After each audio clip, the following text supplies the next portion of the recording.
पिछले कक्षा में 10वीं कक्षा हिंदी सब्जेक्ट थर्ड लैंग्वेज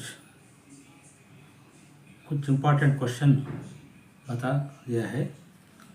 पहला मातृभूमि और कश्मीर सेब के कुछ एग्ज़ाम में इम्पोर्टेंट क्वेश्चन बता दिया है। दोनों पार्ट हो गया। आज गिल्लू पार्ट के कुछ इम्पोर्टेंट क्वेश्चन एनुअल एग्ज़ाम में आए हुए क्वेश्चनों को और आंसरों को अभी बताना चाहता हूँ। पहला, गिल्लू इस पाठ का लेखिका नाम महादेवी वर्मा। इस पाठ का लेखिका नाम क्या है? महादेवी वर्मा। पहला फर्स्ट में इनमें एक वाक्य में उत्तर लिखिए, बहुत इम्पोर्टेंट है। इसमें पहला क्वेश्चन, लेखिका ने कव्य को क्यों विचित्र पक्षी कहा है? इसका आंसर इस तरह है, कव्य एक साथ समाधारित, अनाधारित, अवमानित होते हैं। इसका आंसर क्या है? कव्य एक साथ समाधारित, अनाधारित, अवमानित होते हैं। इसका आंसर है। नेक्स्ट क्वेश्चन दूसरा है, गिलहरी का बच्चा कहाँ पड़ा था? गिलहरी का बच्चा गमले के पास पड़ा था। गमले के पास पड़ा था। नेक्स्ट तीसरा क्वेश्चन, लेखिका ने गिल्लू के गांवों पर क्या लगाया? लेखिका ने गिल्लू के गांवों पर पेंसिलिन का मरहम लगाया। पेंसिलिन का मरहम लगाया। नेक्स्ट चौथा क्वेश्चन इस तरह है, वर्मा जी गिलहरी को किस नाम से बुलाती थी? वर्मा जी ने गिलहरी को गिल्लू नाम से बुलाती थी। गिल्लू के नाम से बुलाती थी। नेक्स्ट पांचवा क्वेश्चन इस तरह है, गिलहरी का लघुघात किसके भीतर बंद रहता था? गिलहरी का लघुघात लिफाफे के भीतर बंद रहता था। लिफाफे के भीतर बंद रहता था। नेक्स्ट सिक्स्थ क्वेश्चन इस तरह है, गिलहरी का प्रिय खाद्य क्या था? गिलहरी का प्रिय खाद्य खाजू था। वेरी वेरी इंपॉर्टेंट क्वेश्चन है। सिक्स्थ क्वेश्चन एग्जाम में गारंटी आते हैं। नेक्स्ट सेवेंथ वन इस तरह है, लेखिका को किस कारण से अस्पताल में रहना पड़ा? लेखिका को मोटार दुर्घटना के कारण अस्पताल में रहना पड़ा था। नेक्स्ट एट क्वेश्चन, गिलहरी गर्मी के दिनों में कहाँ लेट जाता था? गिलहरी गर्मी के दिन में सुराही पर लेट जाता था।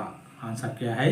सुराही पर लेट जाता था। नेक्स्ट नाइन्थ क्वेश्चन इस तरह है, गिलहरियों की जीवितावधि सामान्यतः कितनी होती है? गिलहरी का जीवितावधि 2 वर्ष होती है। आंसर क्या है? 2 वर्ष होती है। वेरी इंपॉर्टेंट क्वेश्चन है। एग्जाम में एनुअल एग्जाम में गारंटी आती है। नेक्स्ट, गिलहरी की समाधि कहाँ बनाई गई है? ये क्वेश्चन भी इंपॉर्टेंट है बच्चों, सुनो। गिलहरी की समाधि सोनजूही की लता के नीचे बनाई गई है। आंसर क्या है? सोनजूही की लता के नीचे बनाई गई है। नेक्स्ट, इस होने के बाद 2 या 3 वाक्य में उत्तर लिखिए है। ये सभी इसमें इम्पोर्टेंट क्वेश्चन 2 मार्क्स या 3 मार्क्स के लिए। पहला क्वेश्चन, लेखिका को गिलहरी किस स्थिति में दिखाई पड़ी? एक इम्पोर्टेंट क्वेश्चन है। और दूसरा क्वेश्चन, लेखिका ने गिल्लू के प्राण कैसे बचाया? Very very important question. ये क्वेश्चन 3 मार्क्स या 2 मार्क्स के आते हैं। और इसको फर्स्ट एंड सेकेंड इम्पॉर्टेंट हो। नेक्स्ट इस होने के बाद क्या है, थर्ड में इनमें 5-6 वाक्यों में उत्तर लिखिए। ये 3 मार्क्स और 4 मार्क्स के लिए वेरी वेरी इंपॉर्टेंट क्वेश्चन। पहला क्वेश्चन और चौथा क्वेश्चन इंपॉर्टेंट है। पहला क्वेश्चन क्या है, गिल्लू के कार्यकलाप के बारे में लिखिए। गिल्लू के कार्यकलाप के बारे में अच्छा गारंटी आते हैं। और ये आंसर थोड़ा बड़ा है। घर में बच्चों 1 बार 2 बार पढ़ो और लिखो। एग्ज़ाम में लिखने के बहुत आसान होता है। नेक्स्ट चौथा क्वेश्चन भी इम्पोर्टेंट है। गिल्लू के प्रति महादेवी वर्मा जी का ममता का वर्णन कीजिए। बहुत बड़ा बहुत इम्पोर्टेंट क्वेश्चन है। ये क्वेश्चन को घर में प्रैक्टिस करो और पढ़ो लिखो। नेक्स्ट चौथा मेन में फोर्थ मेन में काली जगह भरिए है। पहला एक क्वेश्चन है, यह डैश भी विचित्र पक्षी है। यह डैश भी विचित्र पक्षी है। आंसर क्या है? काका भूसुंडी। आंसर क्या है? काका भूसुंडी। दूसरा क्वेश्चन इस तरह है, उसी बीच मुझे डैश में आहत होकर कुछ दिन हॉस्पिटल में रहना पड़ा। आंसर क्या है? मोटर दुर्घटना। नेक्स्ट थर्ड क्वेश्चन, गिल्लू के जीवन का प्रथम डैश आया। क्या है आंसर? वसंत आया। प्रथम वसंत आया। नेक्स्ट, मेरे पास बहुत से डैश है। महादेवी वर्मा जी के पास क्या है? पशु पक्षी है। बहुत क्या है? पशु पक्षी है। नेक्स्ट फिफ्थ क्वेश्चन इस तरह है, गिल्लू की डैश का अंत आ गई, अंत ही गया। जीवन यात्रा का अंत ही गया। ये रिक्त स्थान है। नेक्स्ट फिफ्थ में अनुरूपता। फिफ्थ में क्या है? अनुरूपता। बहुत इम्पोर्टेंट है। एग्जाम में 4 मार्क्स के लिए आते हैं। सभी ये क्वेश्चनों को, सभी 5 क्वेश्चन है अनुरूपता में, गिल्लू में 5 क्वेश्चन भी पढ़ो और घर में लिखो, प्रैक्टिस करो। फर्स्ट है 1907 में महादेवी वर्मा जी का जन्म है। 1907 में क्या है? महादेवी वर्मा जी का जन्म है। 1987 में क्या हो गया? 1987 में वर्मा जी का निधन हो गया। वर्मा जी का क्या? 1987 में वर्मा जी का निधन, 1907 में महादेवी वर्मा का जन्म। नेक्स्ट दूसरा है, गुलाब पौधा है, सोनजूही क्या है? डैश सोनजूही लता है। अनुरूपता। नेक्स्ट तीसरा है, हंस सफेद, कौवा काला। हंस मीन्स सफेद। हंस का रंग कैसा है? सफेद है। कौवा का रंग काला है। आंसर क्या है? काला है। बिल्ली मियाँ मियो, गिल्लू चिक चिक। बिल्ली मियाँ मियाँ शब्द करते हैं और गिल्लू चिक चिक शब्द करते हैं। नेक्स्ट, कोयल मधुर स्वर, कौवा कर्कश स्वर। कोयल का ध्वनि क्या है? मधुर स्वर है। कौवा का ध्वनि कर्कश स्वर है। इस फिफ्थ मेन का आंसर है। नेक्स्ट, कन्नड़ या अंग्रेजी में अनुवाद कीजिए। सिक्स्थ मेन में कन्नड़ या अंग्रेजी में अनुवाद कीजिए। पहला, कई घंटे के उपचार के उपरांत उसके मुख में एक बूंद पानी टपकाया जा सका। इसका कन्नड़ अनुवाद इस तरह है, ಎಷ್ಟೋ ಗಂಟೆಗಳ ಉಪಚಾರದ ನಂತರ ಅದರ ಬಾಯಲ್ಲಿ ಒಂದು ಹನಿ ನೀರು ಹಾಕಲಾಯಿತು। ಈ ಕ್ವಶನ್ಗೆ ಈ ಆನ್ಸರನ್ನು ಬರೀಬೇಕಾಗುತ್ತೆ ಕನ್ನಡದಲ್ಲಿ। ಇದನ್ನು ಬರೆದ್ರೆ ಇದು 3 ಮಾರ್ಕ್ಸ್ ಇರುತ್ತೆ ಎಕ್ಸಾಮಲ್ಲಿ, ಬಹುತ್ ಇಂಪಾರ್ಟೆಂಟು, ಇದನ್ನು ನೋಡ್ಕೊಳ್ಳಿ। ನೆಕ್ಸ್ಟು ಕ್ವಶನ್ನು 4ನೇದು, ಫಸ್ಟು ಮತ್ತು 4 ಇಂಪಾರ್ಟೆಂಟು। 4ನೇ ಕ್ವಶನ್ನು ಈ ಥರ ಇದೆ, ದಿನ್ ಭರ್ ಗಿಲ್ಲೂನೇ ನಾ ಕುಚ್ ಖಾಯಾ ನಾ ಹಕ್ ಬಾಹರ್ ಗಯಾ। ಅಂದರೆ ದಿನ ಪೂರ್ತಿ ಗಿಲ್ಲು ಏನು ತಿನ್ನಲು ಇಲ್ಲ, ಹೊರಗಡೆ ಹೋಗಲು ಇಲ್ಲ। ಈ 2 ಕ್ವಶನ್ನು ಕನ್ನಡದಲ್ಲಿ ಬರಿಬೇಕಾಗುತ್ತೆ। ಅದನ್ನು ಒಂಚೂರು ಚೆನ್ನಾಗಿ ನೋಡ್ಕೊಳ್ಳಿ ಮತ್ತು ಮನೆಯಲ್ಲಿ ಪ್ರಾಕ್ಟೀಸ್ ಮಾಡಿ, ನಿಮಗೆ ಎಕ್ಸಾಮಲ್ಲಿ ಅನುಕೂಲ ಆಗುತ್ತೆ ಬರೆಯೋದಕ್ಕೆ। ನೆಕ್ಸ್ಟ್, दिए गए 7th मेन, दिए गए सही स्त्रीलिंग शब्दों को चुनकर संबंधित पुल्लिंग शब्द के आगे लिखिए।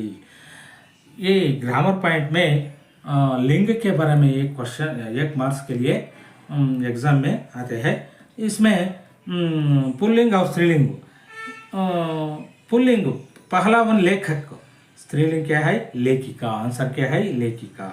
दूसरा क्या है? श्रीमान, एक श्रीमान पुल्लिंग शब्द है, आंसर स्त्रीलिंग का आंसर क्या है? श्रीमती। आंसर क्या है? श्रीमती।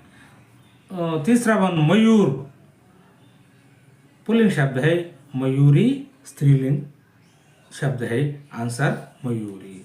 चौथा वन कुत्ता पुल्लिंग शब्द है, आंसर क्या है? कुतिया। कुतिया आंसर, यह स्त्रीलिंग शब्द है। नेक्स्ट काली जगह पर ये। काली जगह पर ये 8 मेन में है। इसमें क्या है? एक वचन बहुवचन। एग्जाम में ग्रामर पॉइंट में एग्जाम में पहला लिंग का 1 मार्क्स के लिए आते हैं, दूसरा वचन के लिए 1 मार्क्स एग्जाम में आते हैं। देखो पहला उंगली एक वचन में है, आंसर क्या है? उंगलिया। बहुवचन रूप उंगलिया। नेक्स्ट आंक एक वचन है, आंके बहुवचन है। नेक्स्ट तीसरा पूंछ, ಅದು एक वचन है, पूंछे बहुवचन है, आंसर। नेक्स्ट चौथा फूल एक वचन है, आंसर भी सेम आंसर फूल। फूल एक वचन भी, एक वचन और बहुवचन दोनों फूल, आंसर। नेक्स्ट 6th वन है, एक वचन में बहुवचन में है पंजे, एक आंसर पंजे बहुवचन रूप है, आंसर एक वचन में पंजा है। नेक्स्ट 7th वन एक वचन में है, एक क्वेश्चन लिफाफा, आंसर क्या है? लिफाफे। नेक्स्ट 8th वन कौवा एक वचन में है, आंसर कौये बहुवचन रूप है। नेक्स्ट गमले, गमले मीन्स बहुवचन रूप है, आंसर गमला एक वचन का आंसर है। नेक्स्ट गोसले बहुवचन रूप है, क्वेश्चन आंसर घोसला है। नेक्स्ट इस होने के बाद प्रेरणात्मक क्रिया इस तरह है 9th मेन में। उदाहरण इस तरह है, चिपकाना, चिपकाना, चिपकावाना, मूल प्रथमा ಮತ್ತು द्वितीय प्रेरणात्मक है इसमें। लिखना, लिखाना, लिखवाना, मिलना, मिलाना, मिलवाना, प्रथम प्रेरणात्मक क्रिया। मिलना को मिलाना, द्वितीय प्रेरणात्मक क्रिया मिलवाना। नेक्स्ट इस होने के बाद देना, दिलाना, दिलवाना, इस तरह है। इस होने के बाद क्या है? 10th मेन में विलोम शब्द है। विलोम शब्द भी 1 मार्क्स के लिए मेन एग्जाम में आते हैं। उदाहरण के लिए निकट विलोम शब्द दूर। पहला वन दिन, ऑपोजिट वर्ड क्या है? रात। भीतर, बाहर, आंसर। चढ़ना, आंसर क्या है? ऑपोजिट वर्ड उतरना। उपयोग, अनुपयोग, आंसर। उपस्थित, अनुपस्थित, आंसर। उचित, अनुचित, आंसर। ये सभी अपोजिट वर्ड है। नेक्स्ट 11th मेन में समानार्थक शब्दों को चुनकर लिखिए है। इसमें उदाहरण है उपचार, चिकित्सा, इलाज। उपचार का समानार्थक शब्द चिकित्सा और एक समानार्थक शब्द इलाज। नेक्स्ट फर्स्ट वन इस तरह है, घात का समानार्थक शब्द शरीर और एक समानार्थक शब्द देह। आहार समानार्थक शब्द खाना और एक समानार्थक शब्द भोजन। नेक्स्ट विस्मय, आश्चर्य। नेक्स्ट हिम्मत, समानार्थक शब्द साहस और धैर्य दोनों है। नेक्स्ट खोज, तलाश, ढूंढ, आंसर क्या है? तलाश और ढूंढ है। नेक्स्ट होने के बाद कारक, very very very important question. कारक में 1 मार्क्स के लिए एग्जाम में आते हैं। नेक्स्ट गमले के चारों ओर उदाहरण है, इसका आंसर संबंध कारक है। नेक्स्ट फर्स्ट वन इस तरह है, मुंह में एक बूंद पानी। मुंह में कौन सा कारक है? कारक को 8 है। 8 में पहला वन और 8 क्वेश्चन है। 8 क्वेश्चन का 8 आंसर इस तरह है, गमले में एक बूंद पानी। गमले में इसका कारक का नाम अधिकरण कारक। गमले में एक बूंद पानी, गमले में अंडरलाइन करते हैं, गमले में। इसका आंसर क्या है? अधिकरण कारक। गिल्लू को पकड़कर, गिल्लू को कौन सा कारक है आंसर? कारक कर्म कारक है। नेक्स्ट, जीवन का प्रथम वसंत, तीसरा वन जीवन का प्रथम वसंत। जीवन का, इसका कारक का नाम क्या है? संबंध कारक। नेक्स्ट, खिड़की की, खिड़की की खुली जाली, इसका आंसर क्या है? खिड़की की, आंसर संबंध कारक है। नेक्स्ट, फिफ्थ वन, मैंने किलो निकाल कर, मैंने, इसका आंसर क्या है? कर्ता कारक। नेक्स्ट, सिक्स्थ वन, झूले से उतर कर, झूले से, इसका आंसर क्या है? अपादान कारक। नेक्स्ट, सेवेंथ वन है, इस तरह है, सुराही पर लेट जाता, सुराही पर, इसका आंसर क्या है? कौन सा कारक है इसका? अधिकरण कारक, सबको मालूम है। नेक्स्ट, लास्ट वन इस तरह है, कुछ पाने के लिए, कुछ पाने के लिए, पाने के लिए, इसका कारक का नाम क्या है? आंसर इस तरह है, संप्रदान कारक है। ये कारक बहुत इंपॉर्टेंट है, 1 मार्क्स के लिए एग्जाम में आते हैं। इस होने के बाद क्या है? संधि विच्छेद करके लिखिए, संधि विच्छेद करके लिखिए। संधि में, संधि में 1 मार्क्स के लिए बड़ा एग्जाम में आते हैं। देखो, ये एनुअल एग्जाम में आते हैं। देखो, तल्लीना, तत् प्लस लीना, तल्लीना। नेक्स्ट, दिगंबरा, दिक प्लस अंबरा, आंसर क्या है? दिक प्लस अंबरा। संधि विच्छेद करके लिखिए में, पहला वन तल्लीना, तत् प्लस लीना, तल्लीना, आंसर तत् plus Leena. Next, Digambara question है, आंसर दिक प्लस अंबरा, दिगंबरा। नेक्स्ट, सद्गति, आंसर इस तरह है, सत प्लस गति, सद्गति। नेक्स्ट, चिदानंदा, चिदानंद को आंसर इस तरह है, चित प्लस आनंदा, चिदानंदा। नेक्स्ट, सज्जन, इसका आंसर इस तरह है, सत प्लस जन, सज्जन। नेक्स्ट, इस होने के बाद स्वर संधि और व्यंजन संधि के शब्दों की सूची बनाइए।